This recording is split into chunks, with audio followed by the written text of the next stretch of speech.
Alright, so I'm going to continue where I left off in Reborn in the Land of Grievances, which is Risley character's questline. So let's get going with this. I'm supposed to meet up with him.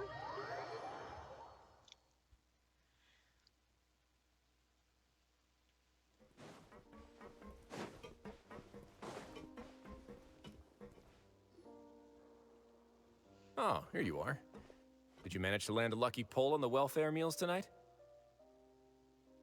Let's just get straight to the point. Has anything else happened with the society? Patience, Paimon. Even as the situation continues to brew, we still need to make sense of what we learned so far and go over any sticking points. I'm actually still thinking about the first thing that came to my mind when I noticed something amiss. Namely, why didn't anyone come to me about it? Oh, that's a good point. Could whatever they're afraid of be so powerful that even you won't be able to do anything about it? But even if such a thing existed, how could they be so sure without checking with me first? It'd be one thing if it was just one or two people, but it seems like everyone's convinced that I won't be able to help. Which leads me to believe that it's more likely that they think I just wouldn't care to help them. Because you instigated Jogar in the first place? Because you've been working with Jogar or Jugier all along? Yes, something like that. Dugier must have told them something to make them think I won't take their side. So it became imperative for me to refute that and prove my true stance. Of course, I had originally planned to do this in a more covert way, but I had to improvise when you identified the guy who'd lost his hat with everyone present. Oops. There was no way to keep our investigation a secret after that. That makes sense. Wait, then does that mean it was all Paimon's fault? Now that you mention it, The last thing that guy wanted was for Dugier to find out that he'd lost it. He would have never brought the matter up on his own. But now, not only has Dugier found out that he'd lost his hat, he's also realized that we were the ones who found it. That likely set his internal alarms off all at once. the hats must be hiding something. Yes, that's the conclusion I came to as well. It's the only thing that could explain the fear. If we didn't act right then and there, Dugier would probably come up with some other way to hide the truth and we'd be back to square one. So after giving the matter some thought, I tossed that black gem onto the ground. I must say, I was pretty satisfied with the results. Ah, so you did that on purpose? Yes, that's right. Of course, that box was discovered as part of our investigation of the Society from the very beginning. I had no way to know if any of the members had actually seen the gem before, but since I had to do something, I decided to gamble. So that's the hint you were talking about earlier. Right. And I said back there that I had no idea what the gem represented. That should have been enough to let people know that it's still early days for my investigation. And since I was traveling with you, heroes who have never turned a blind eye to evil and injustice, they would also understand that we're here to help, rather than to tolerate or uphold the status quo. You used us as a part of your plan too! So that's why you wanted us to come along. My apologies. There was no time and quite a lot to explain, so I figured it might be easier to just let you see a few things for yourselves. But I can assure you that I've now told you everything there is to know. Of course, you're under no obligation, but I would really appreciate it if you could continue to lend me your support and help me figure out the true secret behind the Society. Would you be willing to lend me your support? But Paimon's still mad at you! Sure, if all you need is some help planning. You have my thanks. Now, there are still two outstanding matters in our investigation. The first is the secret of the hats. I've examined one before. There was nothing suspicious about the item itself. The other is the true purpose of the black gem. We haven't been able to get anything out of anyone with actual knowledge of it. It's my hope that a brave fish will take my bait and venture outside of their dark and murky pool. I'll put some music on while we wait.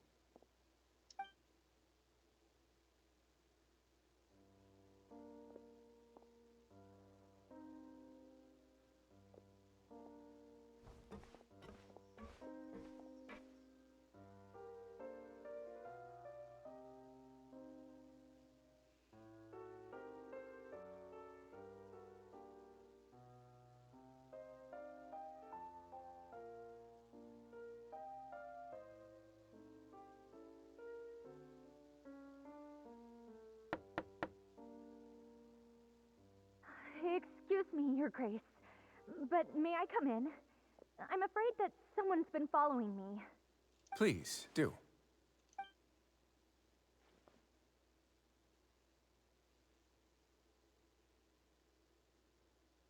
I apologize for my lack of composure. These two are the guests that came with you to our gathering place, correct? You know us? Yes, my lover Fasol told me all about you. Please, help us, Your Grace. He's in great danger right now. Slow down, take a deep breath, and start from the top. What happened at the Society? I'm sorry, Your Grace. I will try. I think I should start from when you saw Fasol last. You mean when we saw him at the gathering place? Yes, he fled immediately, but many members are hot on his heels. Thankfully, he still managed to meet up with me and explain everything that had happened. Now that he's lost Dugier's trust, what awaits him is agonizing censure. Censure? Censure is Dugier's method of establishing control, as well as the thing we all fear the most. Rather than listening to me explain what it is, Your Grace, please, just let me show it to you. Every secret may be found within...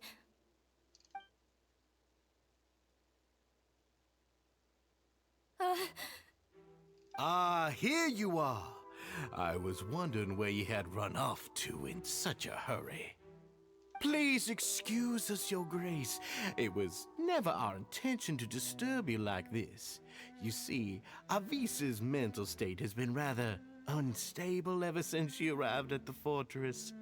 She rambles often, has hallucinations. It may be best to dismiss her babbling as random gibberish.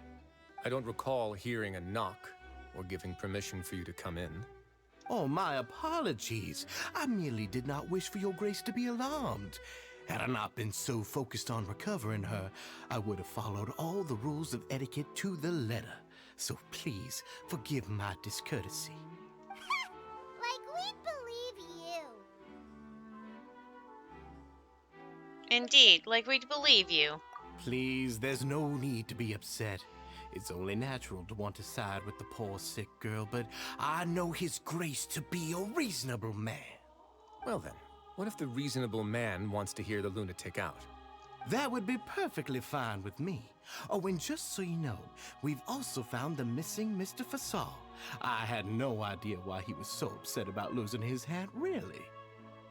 Thankfully, he has already returned to his senses. We've brought him back to our place, so there's no need to worry. I'm sorry, Your Grace. I don't have anything more to say. This is what you're afraid of, correct? You can tell me everything. I'll do all I can for you. I've never seen that thing in my life. You can do it, Avis. Your Grace, I don't think there's anything else she would like to say. Pressuring her will not get you anywhere. It's all right, Avis. As long as you tell me what it is that you're terrified of, no matter what it is, it will no longer be able to hurt you. I swear this on my name and honor as the Duke. Your Grace, forget it. I'll keep my mouth shut. I've already said everything I could say about the matter. I'm sorry, Your Grace, but I really don't have anything more to say. Please, don't press me further. But why? In that case, Avis and I will be off. Once again, please accept my apologies for disturbing your peaceful evening, Your Grace. Miss Avis, please show me your head. That is an order.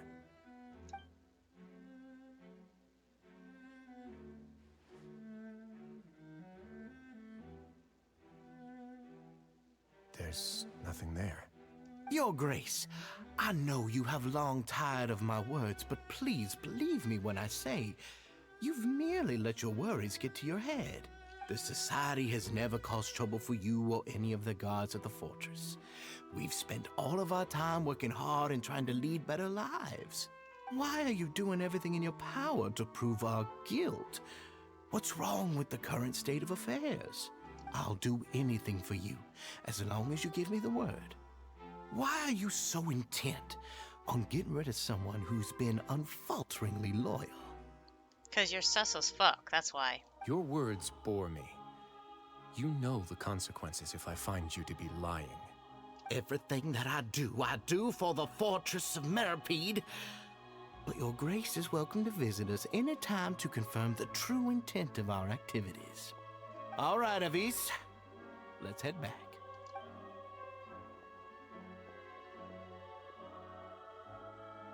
Ah, just what's up with that guy? He makes Paimon really, really mad. We should have shown him his place. Sooner or later, all will pay the price for their arrogance. He must have been well prepared for this exact scenario, or he wouldn't have dared to be so openly hostile. All the more reason for us to be patient. The entire society are his hostages. His subordinates would definitely react if he were taken into custody. And that's why he dared to bare his fangs right in front of me. One thing's for sure, we won't let him get away with this. The true secret of the society is neither on the hat nor on the members' heads. Dugier probably knew this from the very beginning, which is why he didn't panic. However, if we were to look at the rules, it would also seem like the head has to be the place where they're keeping all of their secrets. Yeah, none of this makes sense to Paimon either. What are they trying to hide?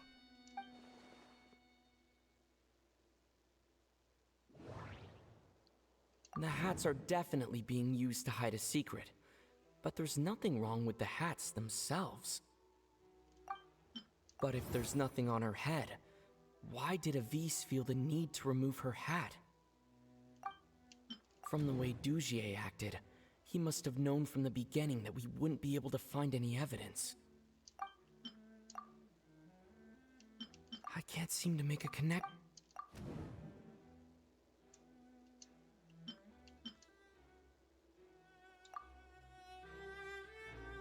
I have an idea, but... What a coincidence. So do I. Huh?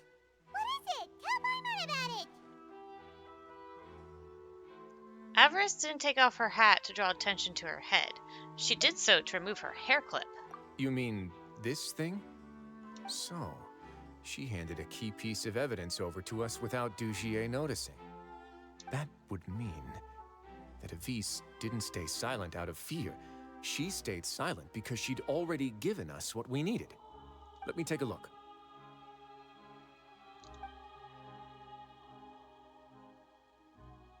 I managed to remove this from the hair clip. It's long, slender, and conical, it's hollow on the inside, and looks something like a cross between a nail and a thorn. Paimon's lost again. Let's see. What if we do this? Hey, what are you doing? Wait. Some kind of dark liquid is leaking out of the gem. Oh my. And some of it has been absorbed by this thorny-looking thing. The gem is used as a container for a type of liquid. You've probably heard before that water is filled with the strongest emotions of humanity. With that in mind, this liquid is probably a highly concentrated solution of fear. Oh, so that's why even touching it will make you remember unpleasant things. So, with this infused thorn... Dugier would be able to censure others. I can only imagine how it would feel to have this directly injected into your brain. The moment it hits you would be like being flooded with all the terrors you've ever experienced in your life. Agony, desolation, and an overwhelming sense of despair. No wonder they're all so terrified of it. So, was the hat meant to cover up their wounds? And that might not even be all. Let's go get them right away. We can't let Dugier escape with all of the evidence.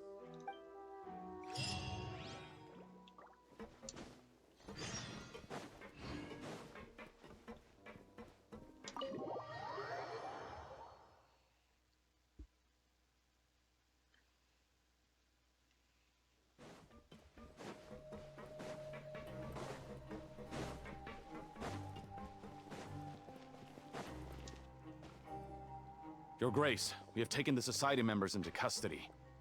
They all tried to flee just a little while ago, as if they had received some kind of order. We decided to forestall their plan, and were just about to send the word when you unexpectedly arrived. Great work, everyone.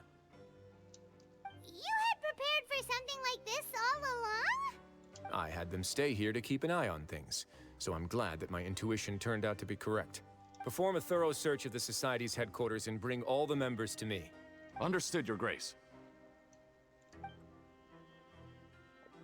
Now, let's check on them. As expected, they all have a hollow thorn inserted into a wound on their head. Ooh! Paimon's glad her eyesight isn't so good that she can see it from here. Paimon's gonna float away for a bit. They didn't pull the thorn out? They probably left it there as a lasting reminder of Dugier's censure. These people must have had to endure an unimaginable amount of pain.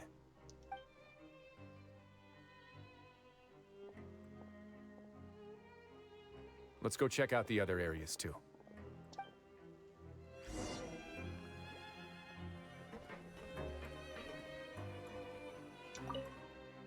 These papers are actually outdated, but they look brand new. It seems like no one has ever flipped through them. If you look closely, even the creases are almost identical. They don't seem to have been formed naturally through reading. Hey, come here. Have a look at this. This is a book that Paimon found in a box next to the bookshelf. Its contents are exactly the same as this book on the shelf. The colors of the covers are completely different, though, and the names of the authors also don't match up. So these were also just for show, to make it look like the bookshelf's been being added to and maintained. Yeah, and they dared to claim that they wrote these too. Huh!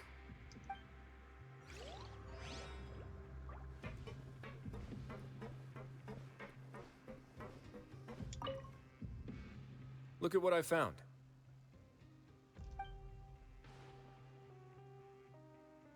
This is a surveillance port.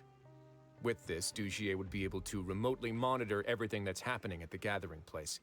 So even if Dugier's not there in person, he'll still always have eyes on the members. That explained why they were all so terrified. Indeed. It's easy to become lost and confused when you're given no instructions or any kind of script to follow. And if any action you take may be deemed a mistake, then perhaps it's better to do less. Or to not do anything at all. Dugier has already tamed them to his will.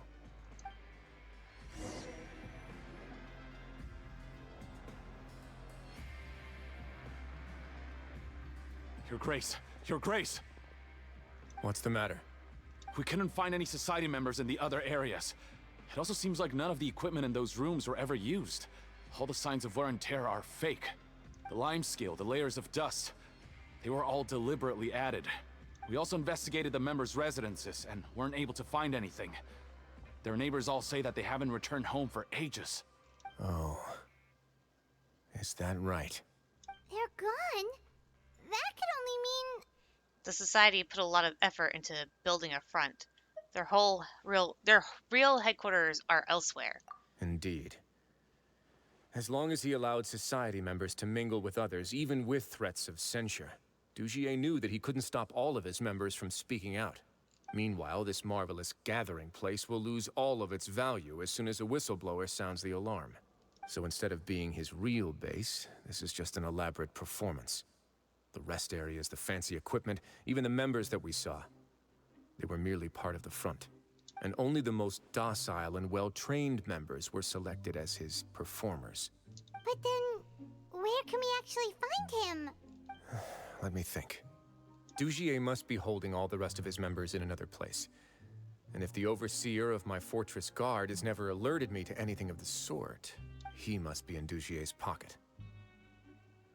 Let's go find him. He can tell us where the real headquarters are. I'm of the same mind. Let's go. You two, follow me.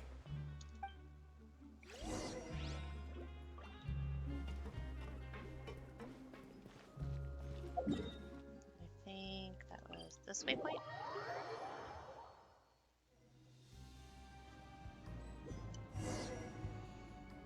Did that person flee here? That's the most likely scenario to me.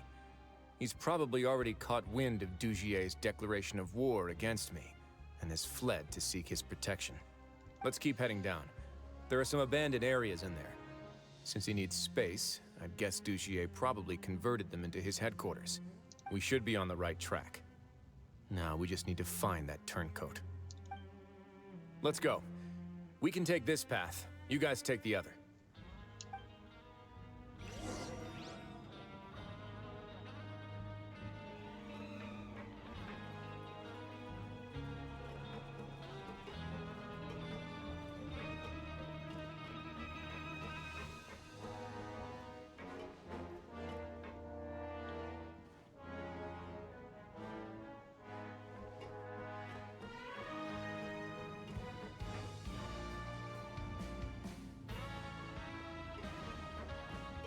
Look!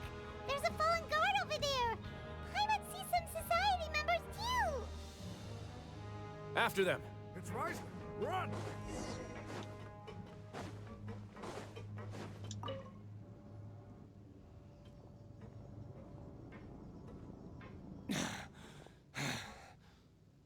Did Dugier send you? Why did you attack that guard? Come on! It's time to talk! Can't you see that he's trying to help? I will take your cooperation into consideration when it comes time to hand out sentences.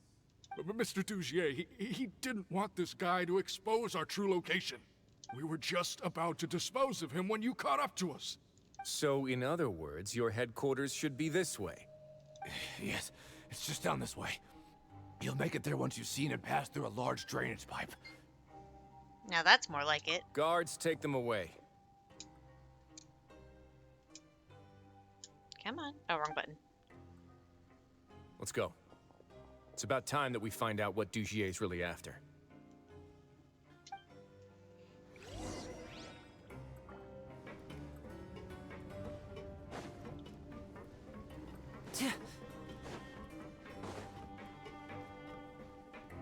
You know what? I'm going to end it here because it's getting close to that time for between 20 and 30 minutes anyways for this episode. Or this segment of the questline, I should say. Anyways, that's going to be it for now, and I'll see you guys later.